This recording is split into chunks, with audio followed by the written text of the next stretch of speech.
जय हिंद दोस्तों, आपका अपना YouTube चैनल D2M यानी डायरेक्ट टू माइंड एजुकेशन में स्वागत है। दोस्तों, आप सबको मैं बता दूं कि ये BSSC इंटर स्तरीय प्रीवियस ईयर का सेट नंबर 2 है, जो कि 18/12/2011 को हुआ था।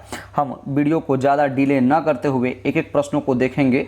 आपको मैं बता दूं कि ये वीडियो इस व्यू से डाला जा रहा है ताकि आप इस वीडियो को अगर देखेंगे तो आपको इस बात का अंदाज़ा लग जाएगा कि पिछले साल में जो भी क्वेश्चंस पूछे गए हैं वो किस लेवल के क्वेश्चन हैं। इसके तहत जो है आप इसी पैटर्न पे थोड़ा सा लेवल हाई करके आप सिर्फ पढ़ेंगे, ज़्यादा कुछ खास पढ़ने की ज़रूरत नहीं है। तो आइए हम एक एक करके प्रश्नों को देखते हैं। प्रश्न संख्या 1 क्या कहता है? कहता है श्री कुमार बनर्जी निम्नलिखित में से किससे संबंधित है? क्या है? श्री कुमार बनर्जी। ध्यान में रखेंगे, ये सब क्वेश्चन इंपॉर्टेंट बनता है और क्वेश्चन पूछता है। तो क्वेश्चन क्या कर रहा है फिर से देखेंगे। कहता है श्री कुमार बनर्जी निम्नलिखित में से किससे संबंधित है? ऑप्शन दिया हुआ है परमाणु ऊर्जा आयोग, भाभा परमाणु अनुसंधान केंद्र और रक्षा अनुसंधान एवं विकास संगठन, या फिर इनमें से किसी से भी नहीं। तो इसका करेक्ट आंसर हो जाएगा ऑप्शन नंबर 2, भाभा परमाणु अनुसंधान केंद्र। अगला प्रश्न देखेंगे। अगला प्रश्न कहता है कि सतलज नदी का उद्गम स्थान कौन सा है? तो सतलज नदी का उद्गम स्थान जो होता है दोस्तों, उसका करेक्ट आंसर हो जाएगा ऑप्शन नंबर 2, चाइना। ये कहाँ से निकलती है दोस्तों? ये चाइना से निकलती है। ये चाइना से निकलती है। अगला प्रश्न देखेंगे दोस्तों। अगला प्रश्न कहता है कि भारतीय संविधान सभा ने भारतीय राष्ट्रीय ध्वज को रूपरेखा को कब अंगीकार किया था? मतलब कब एक्सेप्ट किया था? तो इसका जो करेक्ट आंसर होगा वो ऑप्शन नंबर 4, 22 जुलाई 1947 को। कब? 22 जुलाई 1947 को। अगला प्रश्न देखेंगे। अगला प्रश्न कहता है कि भारतीय राष्ट्रगान जो है वो पहली बार कब गाया गया? तो इसका जो करेक्ट ऑप्शन दिया हुआ है आपका देखेंगे 1910, 1911 ईस्वी, 1947 ईस्वी, 1945 ईस्वी। तो इसका जो करेक्ट आंसर हो जाएगा ऑप्शन नंबर 2, 1911 ईस्वी में। कहाँ? कोलकाता में। अगला प्रश्न देखेंगे। अगला प्रश्न कहता है भारत में श्वेत क्रांति, क्या है? भारत में श्वेत क्रांति के जनक किसे कहा जाता है या किसे माना जाता है? तो आप बिना देर किए हुए इसका करेक्ट आंसर लगाएंगे option number 1, doctor V Kurien. अगला प्रश्न देखेंगे। कहता है 6 नंबर प्रश्न कहता है कि भारत का राष्ट्रीय फल क्या है? तो ये सब ऐसे ही लॉलीपॉप क्वेश्चन है दोस्तों, आप देखते ही लगा के आएंगे। ऑप्शन नंबर 4, आम। अगला प्रश्न देखेंगे। अगला प्रश्न कहता है कि भारत में हरित क्रांति का जनक, क्या? हरित क्रांति का जनक किसे माना जाता है? तो 7 का करेक्ट आंसर हो जाएगा option number 2, M S Swaminathan. अगला प्रश्न क्या है? कहता है श्री HR भारद्वाज राज्यपाल हैं। ये अभी का नहीं है, ध्यान में रखेंगे। ये HR भारद्वाज जो है वो जिस समय एग्जाम हुआ था उसके बारे में पूछ रहा था, उस समय की करंट अफेयर था। तो इसका जो वैसे ही आपको बता देते हैं कि HR भारद्वाज जो है वो कर्नाटक के राज्यपाल रहे थे। अगला प्रश्न देखेंगे दोस्तों। क्या कहता है कि राष्ट्रीय स्मार्ट गवर्नमेंट संस्थान कहाँ स्थित है? क्या? राष्ट्रीय स्मार्ट गवर्नमेंट संस्थान कहाँ स्थित है? तो 9 का जो करेक्ट आंसर हो जाएगा ऑप्शन नंबर 1, हैदराबाद में। अगला प्रश्न क्या है? कहता है वह भारतीय टेनिस खिलाड़ी जो फिल्म निर्माण हेतु हॉलीवुड से जुड़े हैं। क्या? भारतीय टेनिस खिलाड़ी जो फिल्म के निर्माण के लिए हॉलीवुड से जुड़े हैं वो कौन है? तो इसका जो करेक्ट आंसर हो जाएगा ऑप्शन नंबर 4, अशोक अमृतराज। अगला प्रश्न देखेंगे क्या कहता है। कहता है लॉ निम्नलिखित में से किस खेल से संबंधित है? क्या? लॉ निम्नलिखित में से किस खेल से संबंधित है? तो इसका सही आंसर हो जाएगा ऑप्शन नंबर 1, टेनिस खेल से। अगला प्रश्न क्या कहता है? कहता है 2014 के राष्ट्रमंडल खेल निम्नलिखित में से किस देश में आयोजित किए जाएंगे? ये भी उस समय के लिए करंट अफेयर रहा है, तो इसको आप देखेंगे तो इसका जो करेक्ट आंसर हो जाएगा ऑप्शन नंबर 3, स्कॉटलैंड में। यानी 2014 का राष्ट्रमंडल खेल कहाँ हुआ था? स्कॉटलैंड में। इसके बाद अगला प्रश्न क्या कहता है? कहता है वृंदावन गार्डन कहाँ है? तो वृंदावन गार्डन कहाँ है दोस्तों? इसका सही आंसर जो हो जाएगा वो क्या हो जाएगा? Option number 3, Mysore. कभी वृंदावन गार्डन के नाम से आप कभी मथुरा नहीं लगाएंगे, ध्यान में रखेंगे, ये गलत हो जाएगा। इसका करेक्ट आंसर हो जाएगा ऑप्शन नंबर 3, मैसूर में। अगला प्रश्न क्या कहता है? कहता है उस राज्य का नाम बताएं जहां से अधिकतम संख्या में केंद्रीय रेलवे मंत्री बने हैं। यानी कौन सा ऐसा राज्य है जहां से सबसे अधिक केंद्रीय रेलवे मंत्री बने हैं? तो इसका जो करेक्ट आंसर हो जाएगा ऑप्शन नंबर 2, बिहार से। अगला प्रश्न देखेंगे। कहता है कि निम्नलिखित में से कौन एक टेनिस खिलाड़ी हैं? निम्नलिखित में से ऑप्शन दिया हुआ है कि कौन एक टेनिस खिलाड़ी है, तो इसका करेक्ट आंसर हो जाएगा ऑप्शन नंबर 4, इनमें से कोई नहीं। यानी Dan Carter, Gregor Jones, Johnny Weissmuller, सब सारे के सारे ऑप्शन गलत हैं। अगला प्रश्न देखेंगे। कहता है 16 नंबर प्रश्न कहता है कि सिखों के 16वें गुरु गोविंद सिंह जी का जन्म कहाँ हुआ था? कहाँ हुआ था? तो इसका जो करेक्ट आंसर हो जाएगा ऑप्शन नंबर 3, पटना में। अगला प्रश्न देखेंगे। कहता है दुनिया का नवीनतम देश कौन सा है? ऑप्शन दिया हुआ है दक्षिणी सूडान है, बेलारूस है, अजरबैजान है या बहरीन है। दुनिया का नवीनतम देश, आपको बता दें कि यूएनओ के तहत पहले जो है 192, टोटल कितना 192 देश ही थे, लेकिन एक और देश जोड़ करके उसका जो देशों की कंट्रीज, नंबर ऑफ कंट्रीज जो हो गए वो 193 हो गया। तो सबसे नवीनतम यानी सबसे लास्ट में जुड़ने वाला जो देश था दोस्तों वो कौन है? वो दक्षिणी सूडान है। 17 का करेक्ट आंसर क्या हो जाएगा? Option number 1। अगला प्रश्न देखेंगे, कहता है न्यूनतम साक्षरता वाला प्रदेश कौन सा है? तो इसका करेक्ट आंसर हो जाएगा ऑप्शन नंबर 3, अपना बिहार। अगला प्रश्न देखेंगे, कहता है कि सम्राट अशोक, क्या है? सम्राट अशोक जिसने 40 वर्ष तक भारत में राज्य किया कि राजधानी का उस समय नाम क्या था? यानी जहां थे उस समय राजधानी का नाम क्या था? तो इसका जो करेक्ट आंसर हो जाएगा ऑप्शन नंबर 3, पाटलिपुत्रा। अगला प्रश्न देखेंगे दोस्तों, क्या कहता है? अगला प्रश्न कहता है कि ऐसे प्रथम इंजीनियर स्नातक जो किसी राज्य का 2 बार मुख्यमंत्री रहा हो वो किससे संबंधित है? तो इसका जो करेक्ट आंसर हो जाएगा ऑप्शन नंबर 2, बिहार से। अगला प्रश्न देखेंगे, कहता है निम्नलिखित में से कौन सा देश एशियन का सदस्य नहीं है? कौन सा देश है जो एशियान का सदस्य नहीं है? तो इसका जो करेक्ट आंसर हो जाएगा ऑप्शन नंबर 3, बांग्लादेश जो है वो एशियान का सदस्य नहीं है। अगला प्रश्न देखेंगे, कहता है कि उस राज्य का नाम बताएं जहां से भारत का प्रथम राष्ट्रपति चुना गया। तो इसका जो करेक्ट आंसर हो जाएगा डॉक्टर राजेंद्र प्रसाद, यानी ऑप्शन नंबर 4, बिहार। बिहार में कौन सा एक जगह है, सिवान जिले के जीरादेई गांव से ये बिलोंग करते थे। अगला प्रश्न देखेंगे दोस्तों, कहता है 23 नंबर क्वेश्चन, निम्नलिखित में से कौन सा आयोग सर्वप्रथम भारत के संविधान की किसी धारा के अंतर्गत किसी निश्चय प्रावधान के अनुपालन में स्थापित किया गया?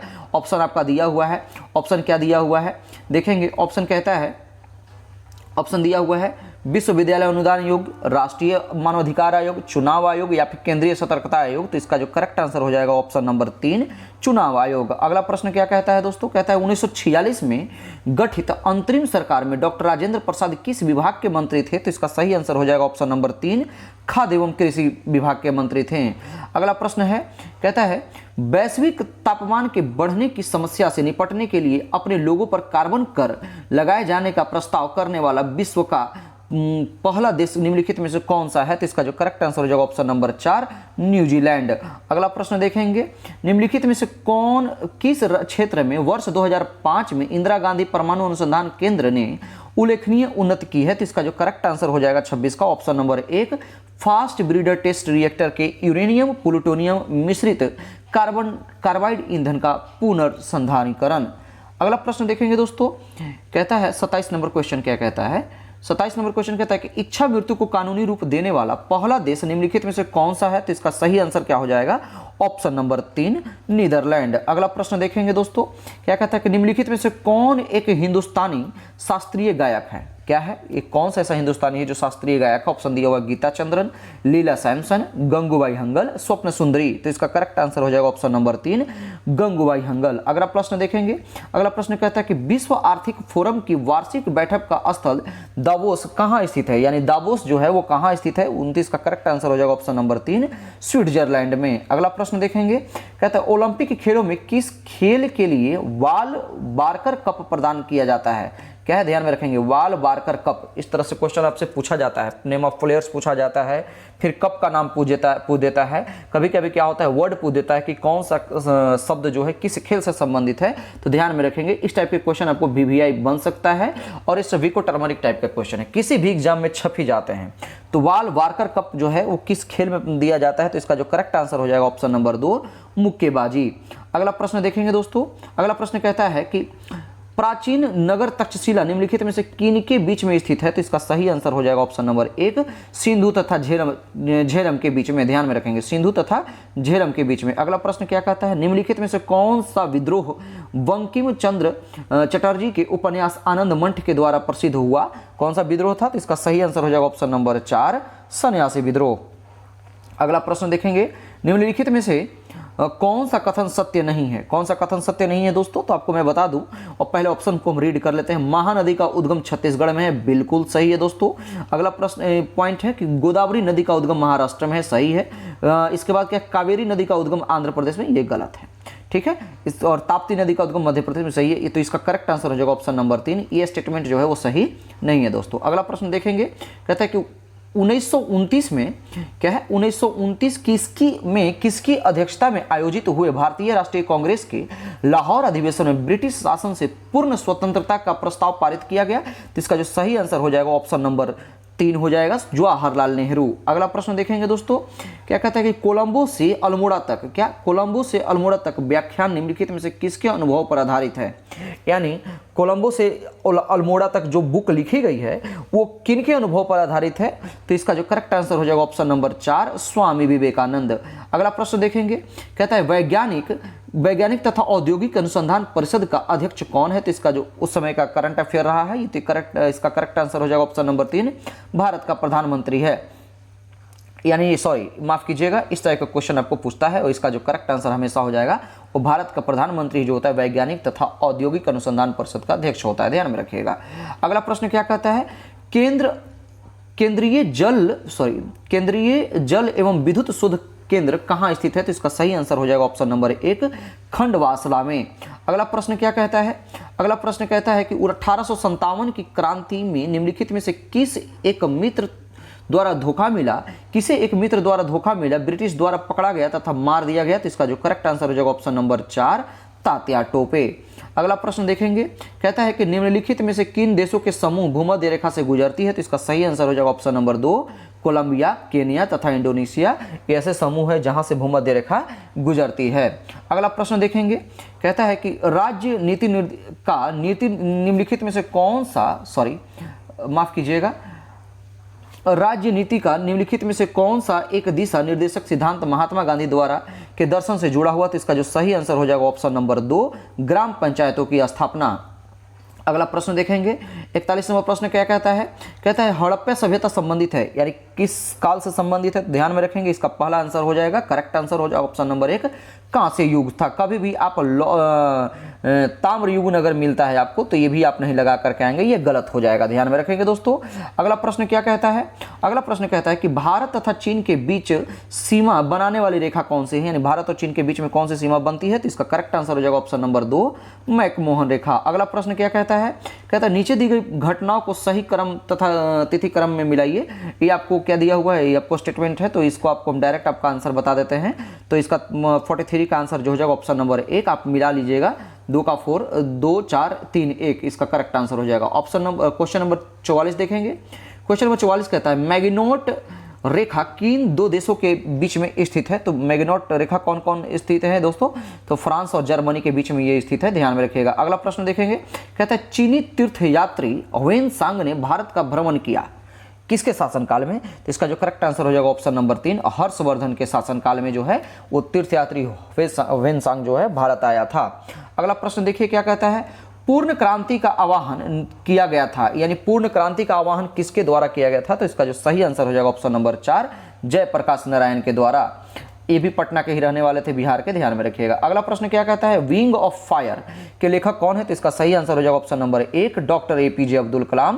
कहता है भाखड़ा नागल बांध कहाँ स्थित है। तो इसका यानी किस नदी पर स्थित है, तो ध्यान में रखिएगा 48 का आंसर हो जाएगा ऑप्शन नंबर 2, सतलज नदी पे। अगला प्रश्न देखेंगे दोस्तों, क्या कहता है कलहन द्वारा रचित राज तरंगिणी है, यानी जो राज तरंगिणी है वो बुक, उसमें किस चीज का संकलन किया गया है। तो इसका जो करेक्ट आंसर हो जाएगा ऑप्शन नंबर बी, कश्मीर का इतिहास है। ये VVI क्वेश्चन है, बार बार एग्जाम में पूछता है, किसी न किसी एग्जाम में पूछता ही है, तो ध्यान में रखेंगे जब भी कलहन का राज तरंगिणी का बात आएगा तो आपका दिमाग सीधा कश्मीर के इतिहास पे जाना चाहिए। इसका करेक्ट आंसर क्या हो जाएगा ऑप्शन नंबर 2।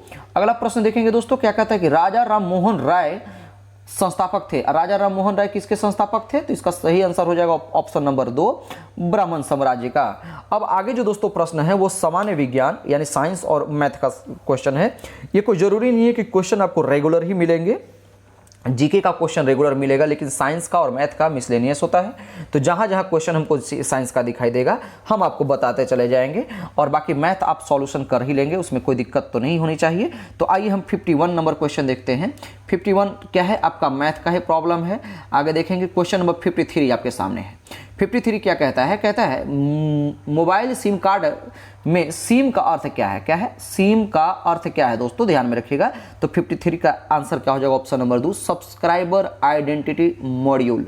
अगला प्रश्न देखेंगे क्या है, हाँ निम्नलिखित में से 54 नंबर प्रश्न है कि निम्नलिखित में कौन सा भारी पिंड सायंकाल यानी शाम के समय आकाश में सबसे अधिक चमकता है? तो इसका तो सही आंसर क्या हो जाएगा? ऑप्शन नंबर 4 शुक्र ग्रह। अगला प्रश्न देखेंगे। अगला प्रश्न क्या है? हाँ है दोस्तों, क्वेश्चन कहता है कि समुद्रीय शीतल पवन बहती है, यानी किधर से किधर? जो समुद्र का शीतल पवन है, ठंडी हवाएं, वो किधर से किधर बहती है? तो ऑप्शन नंबर 2 दिन में समुद्र से भूमि की ओर। दिन में, कभी ऐसा नहीं कि रात में लगा देंगे, रात में समुद्र से भूमि की ओर नहीं, दिन में समुद्र से। क्वेश्चन नंबर 56 क्या कहता है? तो देखेंगे क्वेश्चन नंबर 56 जो है दोस्तों, क्वेश्चन नंबर 56 कहता है, ये इसमें मैथ का है प्रॉब्लम है, तो मैथ को आप छोड़ेंगे, स्किप करेंगे। हाँ, क्वेश्चन नंबर 58 देखेंगे। क्वेश्चन नंबर 58 कहता है कि यदि एक पेंडुलम से दोलन करने वाली घड़ी को पृथ्वी से चंद्रमा पर ले जाए तो घड़ी क्या होगी? यानी जो पेंडुलम कर रही है घड़ी है, उसको आप पृथ्वी से चंद्रमा पर ले जाएंगे तो घड़ी का स्थिति क्या होगा? तो इसका जो करेक्ट आंसर हो जाएगा, ध्यान में रखेंगे, ऑप्शन नंबर 1 की घड़ी सुस्त हो जाएगी। क्या हो जाएगी दोस्तों? घड़ी सुस्त हो जाएगी। अगला प्रश्न क्या है? अगला प्रश्न भी आपको जो दिखता है वो है जीके का ही। तो कहता है कि जब प्रकाश की तरंगे वायु से कांच में होकर गुजरती है, क्या वायु से कांच में होकर के गुजरती है, तब कौन से परिवर्तन प्रभावित होंगे? तो इसका जो करेक्ट आंसर हो जाएगा ऑप्शन नंबर 4 केवल तरंगदैर्घ्य तथा वेग, ये दोनों के दोनों प्रभावित होंगे, ध्यान में रखिएगा। अगला क्या है प्रश्न दोस्तों? ये न्यूमेरिकल बेस्ड क्वेश्चन है, लेकिन फिर भी हम इसको रीड कर देते हैं। कहता है एक पिंड कुल दूरी तक का आधा भाग वेग v1 से यात्रा करता है तथा शेष आधा भाग v2 से यात्रा करता है, तब उस पिंड का औसत वेग क्या होगा? तो इसका जो करेक्ट आंसर आपका ऑप्शन नंबर 4 हो जाता है दोस्तों। क्या हो जाता है? ऑप्शन नंबर 4 2v1/v1 प्लस में v2। अगला प्रश्न देखेंगे। अगला प्रश्न क्या कहता है? हाँ, साइंस का ही क्वेश्चन है। अगला प्रश्न कहता है कि एक्स किरणों का उपयोग क्रिस्टल संरचना के अध्ययन के लिए किया जाता है, क्योंकि? तो इसका जो करेक्ट आंसर हो जाएगा ऑप्शन नंबर 2 एक्स किरणों के तरंगदैर्घ्य तथा क्रिस्टल के अंतर परमाणु की दूरी का परिमाण की कोटि समान होती है। अगला प्रश्न देखेंगे क्वेश्चन नंबर 62 क्या है? हाँ, 62 भी साइंस का ही प्रश्न है दोस्तों। 62 कहता है मनुष्य के नेत्र के रेटिना पर प्रतिबिंब बनता है, यानी रेटिना पर जो इमेज बनता है वो कैसा इमेज बनता है? तो इसका सही आंसर हो जाएगा ऑप्शन नंबर 4 वास्तविक तथा उल्टा। अगला प्रश्न देखेंगे। अगला प्रश्न कहता है सीमेंट के ग्राइंडिंग प्रक्रम के अंतर्गत क्लिंकर चूर्ण में जिप्सम मिलाने का उद्देश्य क्या है? आखिर क्यों जिप्सम मिलाया जाता है? तो इसका सही आंसर हो जाता है ऑप्शन नंबर 3 सेटिंग के दौरान सेटिंग के दर को त्वरित करने के लिए। अगला प्रश्न देखेंगे। कहता है प्राकृतिक गैस का मुख्य अवयव है, यानी प्राकृतिक गैस जो है वो किसका मुख्य अवयव है? तो इसका करेक्ट आंसर हो जाएगा ऑप्शन नंबर 1 मीथेन का। अगला प्रश्न देखेंगे। अगला प्रश्न में क्या है? इधर मैथ का प्रश्न है दोस्तों, तो मैथ के साथ साथ हम चलते हैं साइंस में। हाँ, साइंस यहाँ पे भी है। साइंस कहता है पौधों में क्लोरोफिल बनाने के लिए कौन सा तत्व सहायक है? तो क्लोरोफिल बनाने के लिए कौन सा तत्व सहायक है दोस्तों? तो इसका करेक्ट आंसर हो जाएगा ऑप्शन नंबर 2 मैग्नीशियम। क्या? Option number 2 magnesium. अगला प्रश्न देखेंगे। अगला प्रश्न कहता है वह तापमान जिस पर सेंटीग्रेड तथा फ़ारेनहाइट थर्मामीटर की रीडिंग एक समान होती है वो टेम्परेचर कौन सा है? तो इसका करेक्ट आंसर है ऑप्शन नंबर 4 -40 डिग्री सेल्सियस। ध्यान में रखेंगे, -40 डिग्री सेल्सियस। अगला प्रश्न जो है वो मैथ का ही है। अगला प्रश्न देखेंगे। कहता है कि निम्नलिखित में से कौन सा पदार्थ नाभिकीय रिएक्टर में मंदक का काम करता है? तो इसका सही आंसर हो जाएगा ऑप्शन नंबर 3 भारी जल, यानी भारी जल का फॉर्मूला क्या होता है? D2O। ध्यान में रखिएगा। अगला प्रश्न क्या है दोस्तों? हाँ, इसमें भी मैथ का प्रॉब्लम है, मैथ का है। आगे देखते हैं, साइंस का आ गया। कहता है प्रकाश संश्लेषण का अंतिम उत्पाद क्या है? जब प्रकाश संश्लेषण करता है तो अंतिम में क्या बनता है? तो इसका सही आंसर हो जाएगा ऑप्शन नंबर 3 क्या बनता है? ऑक्सीजन। अगला प्रश्न देखेंगे। अगला प्रश्न क्या कहता है दोस्तों? देखते हैं और कहीं मिलता है। हाँ, मिल गया। 82 नंबर क्वेश्चन। 82 नंबर क्वेश्चन है कि एस्बेस्टस के कारण होने वाला प्रमुख रोग कौन सा है? यानी एस्बेस्टस के कारण कौन सा रोग होता है? तो इसका सही आंसर हो जाएगा ऑप्शन नंबर 1 एम्फेसेमा। अगला प्रश्न क्या कहता है? इंसुलिन उत्पादित होता है, यानी इंसुलिन कहाँ उत्पादित होता है, किसके द्वारा उत्पादित होता है? तो इसका करेक्ट आंसर हो जाएगा ऑप्शन नंबर 4 पेनक्रियाज के द्वारा, यानी पेनक्रियाज यानी अग्नाशय के द्वारा। अगला प्रश्न देखेंगे। कहता है मनुष्य के शरीर में पैरों की हड्डियां होती है, यानी कैसी हड्डियां होती हैं? तो पैरों की हड्डियां जो होती है वो कौन कौन सी हड्डियां हैं? इसमें से पैर का हड्डी दिया हुआ है, 2 हड्डी दिया हुआ है। कौन सा जो जोड़ी है वो पैर का हड्डी है? तो फिबुला तथा टिबिया जो है ये दोनों के दोनों पैर का हड्डी है। अगला प्रश्न देखेंगे दोस्तों। कहता है कि विटामिन ए की कमी के कारण कौन सा रोग होता है? तो ध्यान में रखेंगे, विटामिन ए की कमी के कारण जो है वो नाइट ब्लाइंडनेस, जिसको आप रतौंधी के नाम से भी जानते हैं, ध्यान में रखिएगा। इसका करेक्ट आंसर हो जाएगा ऑप्शन नंबर 3। अगला प्रश्न देखेंगे क्या कहता है। अगला प्रश्न है वायु का वेग संबंधित है। वायु का वेग किससे संबंधित है? तो इसका सही आंसर हो जाएगा ऑप्शन नंबर 3, दाब के प्रवणता से। किससे? दाब के प्रवणता से। अगला प्रश्न क्या कहता है कि मानव के शरीर में रक्तचाप नियंत्रित होता है किसके द्वारा, यानी ब्लड प्रेशर किसके द्वारा? तो अधिवृक्क गैलैंड के द्वारा। अगला प्रश्न क्या है कि कंप्यूटर में वायरस संबंधित है। कंप्यूटर में वायरस किससे संबंधित है? तो इसका करेक्ट आंसर हो जाएगा ऑप्शन नंबर 3, प्रोग्राम से। अगला प्रश्न है अधातुएं सामान्यतः विद्युत के कुचालक होती हैं परंतु ग्रेफाइट विद्युत का सुचालक होता है, क्यों? तो पहला नंबर तो ये सब एक्सेप्शनल क्वेश्चन है, अपवाद वाला बात है। तो ग्रेफाइट है एकमात्र जो विद्युत का सुचालक होता है, तो इसका करेक्ट आंसर हो जाएगा ऑप्शन नंबर 2। इसमें शिथिलता जो है बद्ध इलेक्ट्रॉन होते हैं। क्या होते हैं? इसमें इलेक्ट्रॉन होते हैं, इसके वजह से ये तो अब विद्युत का सुचालक होता है।